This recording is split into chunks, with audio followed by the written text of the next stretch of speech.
Welcome to the Political Courier Webcast. Today is Sunday, August 31st. John McCain and the Republicans strike first. John McCain and Sarah Palin, of course, going to Mississippi today. They're the first presidential ticket, I guess, to visit the Gulf Coast region in anticipation of the monster Hurricane Gustav, which is churning through the Gulf of Mexico and looking eerily similar to Hurricane Katrina just 3 years ago. The McCain campaign says they're in Mississippi under the invitation of Mississippi Republican Governor Haley Barbour.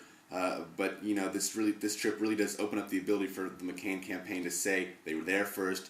They were there on the Gulf Coast to supervise the evacuations before the RNC, and my guess, they're there to give Sarah Palin an issue which she can become an expert on and speak about from the point of view of a governor.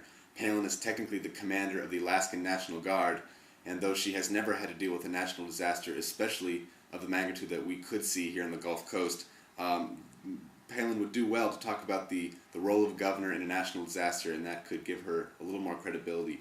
Gustav is now dominating the news cycle almost all the time.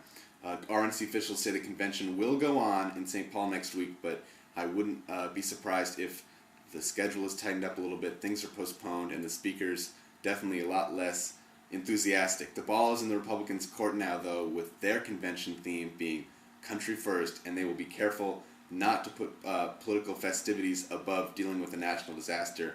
But they're nevertheless going to want their publicity, going to want all the media attention like they did, like the media attention that the Democrats got last week in Denver. And no matter how you look at it, this hurricane is going to eat up a lot of that attention.